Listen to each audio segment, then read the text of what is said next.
the evolution of design and nostalgia. How do you explain this concept, and how does La Macchina Impossibile reflects that and balances that? Look, in life, you have to catch the moment.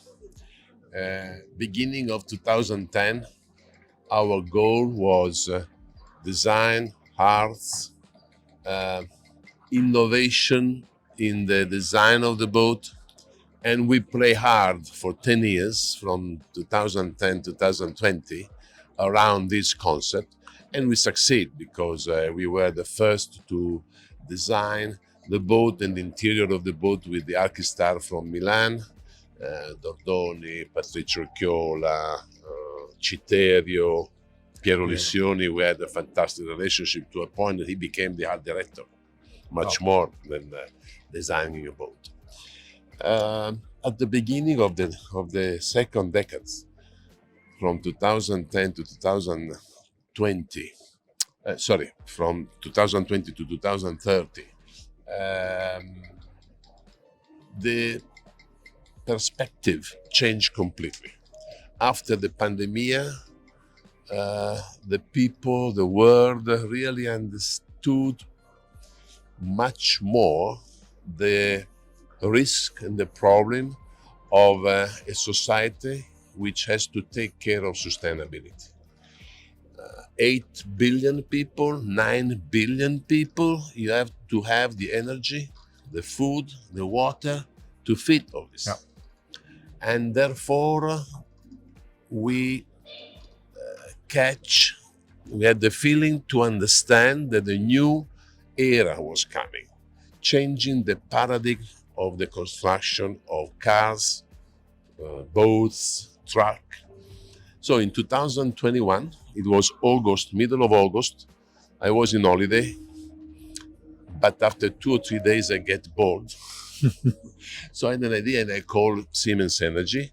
We were working together since many years to build the diesel electric boat. And I said, look, I read that you have a lot of experience in fuel cell. And they say, yes, because in the last 20 years, they built a lot of submarine for the German and the Italian Navy with fuel cell. They say, would you consider an exclusive agreement with Sanlorenzo to develop the first yacht with fuel cell? Wow. And as you know, it's a huge company, 500,000 people and so forth. And they said, let me come back to you. Let us think.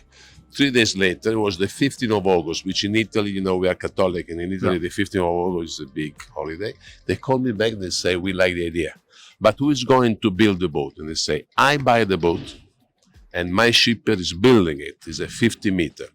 You give me the reformer from methanol to hydrogen and the fuel cell to produce electricity from hydrogen and oxygen, and I build the boat, and we will be the first in the world in 2024 to have this yacht at sea. Wow.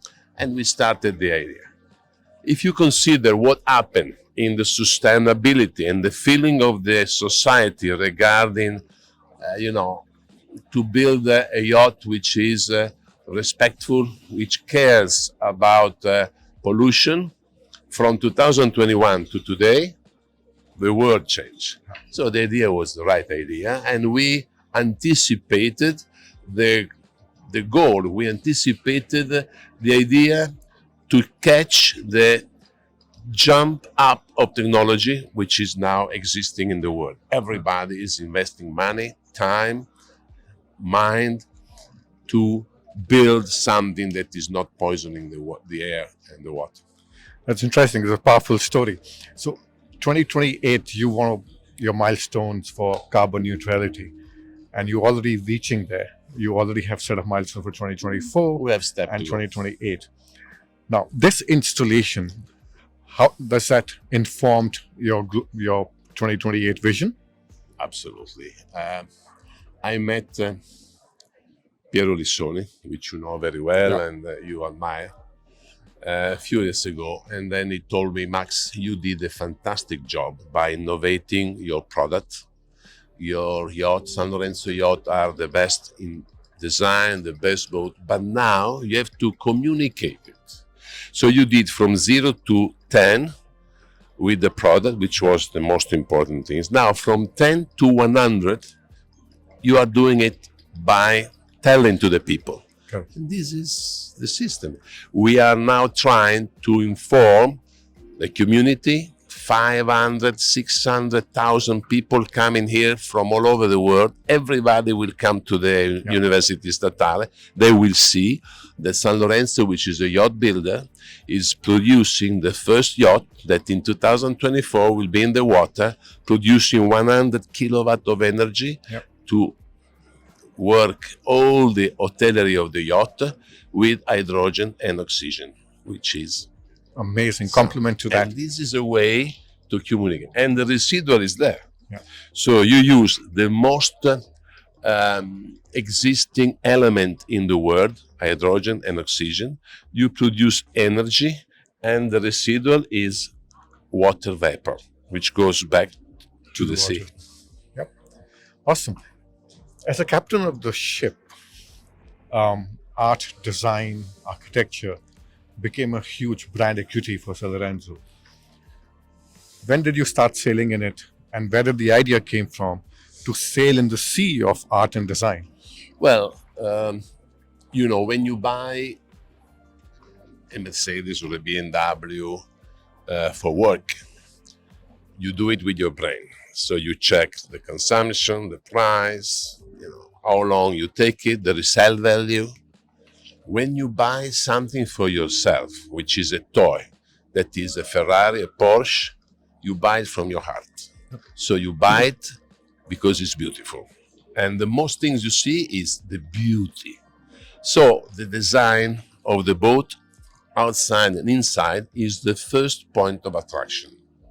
And so I thought that why we do not try to involve in the design of the boat the most important and high quality and qualified art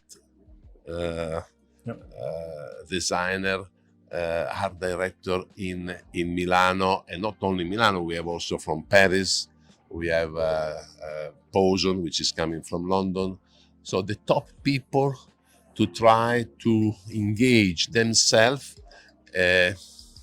business with yachting. Yachting used to be very conservative, contemporary. So in 2010, when we started with the first boat with Dordoni, was a SL106, we really break the way. We change the paradigm of the design of the boat. And today we are changing again the paradigm of yacht construction from something that is much more substantial, which is the way to move the boat and use the boat with electricity on board without pollution.